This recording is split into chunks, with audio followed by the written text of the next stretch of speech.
بقول يعني يفعل الفن ما لا تفعله السياسه. وعن طريق يعني انت لو في اتيليه جده يوميا في اجتماعات، يعني الاتيليه ده عباره عن ملتقى، يعني مش مجرد قاعه عرض، لا ده ملتقى ثقافي وادبي وكده. فيوميا يجتمع الفنان السعودي مع الفنان المصري مع الفنان السوري مع الفنان اللبناني مع الفنان العراقي مع الفنان الصومالي، بشكل تحس ان فعلا الشعوب جميله، الشعوب جميله مع بعض بعيدا عن الحكومات. الشعوب العربيه دي يعني مش ممكن، يعني منتهى الالفه ومنتهى التقارب بعيدا عن السياسه. فعلا ده اللي احنا هنقوم به. يعني هل هيكون في مساحه للفنانين الشباب في اتيليه العرب؟ طبعا ده دور اساسي، ده دور اساسي انا مؤمن بيه. حتى في اتيليه جده انا كنت بعمل معرض سنوي اسمه معرض فنانات الواعدات سنويا، قدمت فيه 13 معرض، وخرج من خلال هذا المعرض اسماء بقت مهمه جدا جدا زي علا حجازي وحنان حلواني ومنى بن فرج، اسماء كثيره جدا جدا ومواهب كثيره خرجت من معرض الواعدات. عملت 13 سنه متتاليه، فطبيعي ان انا بس عملته للسعوديين عفوا. لا ما هو ده للمصريين، اعمله مش للمصريين وبس، هيبقى في العرب بقى المصريين والعرب. كون ان احنا في مصر هيبقى بردك مواهب من كل الدول العربيه سواء من مصر او من الفنانين العرب. هيكون طبعا في اهتمام بالتجارب الجاده من الشباب وان احنا نقدمهم، اضافه طبعا للفنانين الكبار. يعني ده شيء طبيعي. طبعا الحركه التشكيليه المصريه اتاثرت بعد ثوره 25 يناير، هل حصل تاثر برضه في السعوديه؟ لا بالعكس، الوضع في السعوديه لم يتاثر بشيء، كل شيء على ما يرام. لم نتاثر بشيء، نقيم المعارض بشكل مستمر، بل ان احنا استغلنا الفتره دي حتى كمان، وان احنا اقمنا معرض ضم مجموعه كبيره جدا من المصريين، كون ان كانت فيه هنا احداث وكده، فاحنا خدنا اعمالهم وعرضناها عندنا في السعوديه بشكل كويس، اعتقد ان كنت واحده منهم. فلم يتاثر، لم يتاثر بشيء، بالعكس اذا هناك تاثر فهو تاثر الافضل وليس ما فيش ارتداد يعني. وان احنا قادمون بقوه. وانا لو في مصر، وانا في مصر والله العظيم في ظل عز الثوره لن اتوقف عن اقامه المعارض وساقيم، بدليل ان عفوا يعني ان احنا بنقول اتيليه العرب من غير ما نحدد المكان. اتيليه العرب سيكون في ليه اكثر من فرع، وده شيء مهم جدا يا استاذه ريهام. اتيليه العرب هيكون في، صحيح ان احنا نفتتح اول فرع في المهندسين، ولكن هيكون ان شاء الله فرع بعده بقليل جدا جدا في الزمالك في مجال الترتيب له، فرع في التجمع الخامس، وفرع اخر هيكون في اسكندريه. ان احنا المساله والله مش يعني ليست مرتبطه بالبزنس او بالتجاره او بعالم المال، والا يعني ممكن نقيم اي مشاريع اخرى تدر ربح كبير جدا. لا احنا مؤمنين جدا جدا بقيمه الفن التشكيلي. الفن التشكيلي ده يعني دايما المقوله انه فعلا مقياس لحضاره وتقدم كل الامم كان هو الفن يعني. طب هل هيكون في علاقه بتربط اتيليه جده باتيليه العرب؟ طبيعي هيكون في اتيليه جده، هو اتيليه جده واتيليه العرب. طب ليه حضرتك ما خليتوش بنفس الاسم؟ والله احنا قلنا نوسع المشاركه، لاني انا لما لقيت هويه اتيليه جده هويتنا احنا حتى هويه عربيه، غير ان احنا بنقيم دايما معارض يشارك فيها كل الفنانين العرب، نحرص عليهم سواء في معرض مختارات عربيه او المعرض الذي يقيم مؤخرا ابداع عربي معاصر مجموعه، او حتى في معارض لوحه في كل بيت نختار من كل فنانين العرب، فاتجاهنا عربي في الاساس. ف يعني جرت التسميه يعني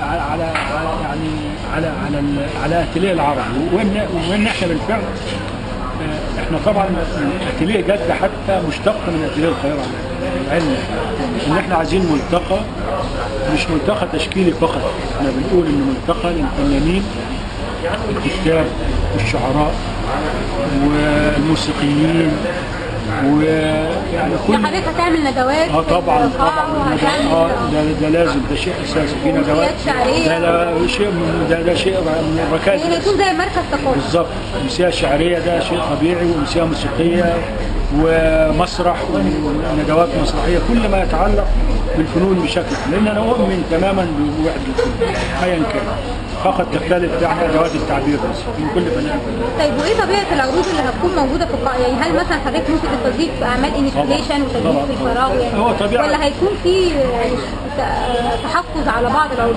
لا بالعكس، مش تحفظ، احنا بالعكس ما عندناش تحيز لاتجاه دون الاخر، بالعكس كل الاتجاهات هتكون موجوده، والفنانين الجادين هيكونوا متواجدين بشكل عام. اللي بتربطني بيهم طبعا علاقات، واللي انا سبق نظمت لهم معارض كثيره جدا جدا. يعني انا على سبيل المثال انا كان لي الشرف ان انا نظمت معرض فرغالي عبد الحفيظ، ومعرض عمر النجدي، ومعرض عمر النوار، ومعرض احمد نوار، ومعرض عادل السيوي، ومعرض محمد عبله، ومعرض عبد الوهاب عبد المحسن، ومعرض عادل ثروت، ومعرض احمد عبد الكريم، وقائمه كبيره جدا من الفنانين المصريين.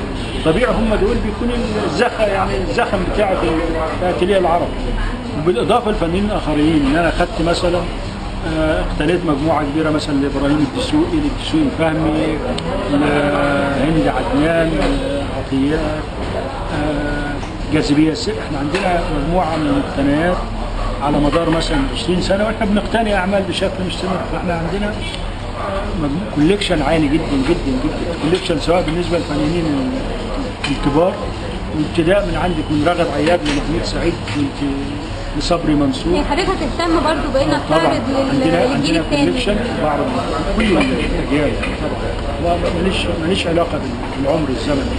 طيب ازاي حضرتك هتوفق؟ يعني حضرتك بتقول ان في مصر تقريبا حضرتك بتنظم انك تعمل ثلاث افرع من اتيليه العرب، ازاي حضرتك هتنظم ما بين جده لا وبين انا استطيع ان ادير طبعا مع الوسائل الحديثه والانترنت والاشياء دي، سهل جدا ان انا اتابع كل القاعات بمنتهى البساطه، ان انا اعمل الخطط والمنفذين، يعني بختار منفذين على ارقى مستوى ان هم ينفذوا الخطط، بدليل ان انا في جده يعني أدرت ثلاث قاعات في وقت واحد. كنت أدير أتيليه جدة الفنون الجميلة، وأدرت أيضا الدار العربية للفنون، وأدرت أيضا قاعة البعد الثالث. وبالمناسبة كانوا بيعملوا في منتهى النشاط والحيوية. مسألة التوفيق بين العروض دي مسألة بسيطة جدا. سمعنا ان حضرتك هتنقل معرض فناني هرم سيتي اللي هو المفروض هيتعمل في شهر واحد والله أنا السنه الجديده، يعني ده شيء يشرفنا. احنا لنا تجارب سابقه في هذا المجال طبعا، نقلنا تجارب فنانين مصريين كبار واسماء كبيره جدا وعملنا لهم معارض. بالعكس، ان احنا اذا نسقنا بشكل جيد واخترنا مجموعه جيده من الفنانين التشكيليين المصريين ونقيم لهم معرض هناك في جدة، أهلا بيهم طبعا بكل ترحاب. يعني حضرتك بترسم وبتكتب الشعر، ليه ما بنشوفش أعمال حضرتك في معارض تشكيلية؟ والله يعني هو سؤال محرج أو حتى بتطبع أعمالك يعني ديوان؟ أنا شايف يعني تجربتي محدودة بالنسبة لي. رحم الله امرئ عرف قدر نفسه. سواء بالنسبة للرسم أو بالشعر، أنا شايف إني محدود، حتى تجربة محدودة يعني بشهادة الشاعر العظيم عبد مطر يعني كده. إنما شهد لي في الكتابة النقدية وقال لي استمر، يمكن أول مرة أتكلم في الكلام ده، استمر في كتابة النقد، وكان معجب وبالنسبة للأعمال التشكيلية بما أكتب بالنقد في الفن التشكيلي، بجانب الفن التشكيلي، فده كويس. أنا أرسم طبعا، أرسم، وعندي العديد من اللوحات، عندي يمكن عدد كبير جدا من اللوحات. عرضت تقريبا مرة واحدة اللي تجرأت يعني وعرضت فيها. فين كان في مصر ولا في لا، السعودية؟ في قاعة في جدة اسمها قاعة المرسام، دي المرة الوحيدة اللي عرضت فيها. ولكن لا، أنا شايف إن يعني تجربتي كون إن أنا طبعا نظمت كل العروض دي، نظمت يمكن آلاف المعارض على مدار يعني شايف إن لم تنضج بعد. عندما فعلا أجد إن تجربتي نضجت بشكل جيد، أكيد سأعرض بكل قوة وأقيم معرض.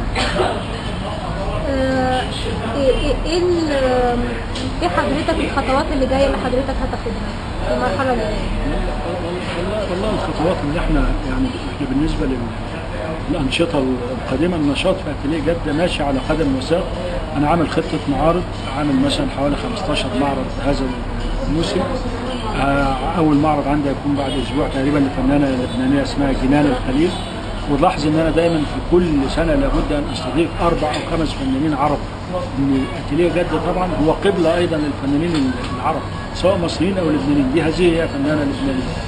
وعندي معرض لوحه في كل بيت، وعندي مجموعه من الانشطه، حوالي مثلا 10 معارض شخصيه و10 معارض جماعيه، منها مختارات عربيه سنقيمها هذا الموسم في جدة، ولكن الموسم القادم طبعا بيختلف الوضع تماما، وبعمل خطة مختلفة ان هي بتشمل العروض، بعض العروض في مصر ازاي هنقيم معارض، سواء معارض شخصية او معارض جماعية لفنانين عرب وفنانين مصريين في القاهرة. فالخطة هتكون اكبر، واكيد يعني فيها صعوبة، بس احنا بقى انا يعني بحب المغامرة، وبحب ان انا اخوض في الصعب جدا. شكرا.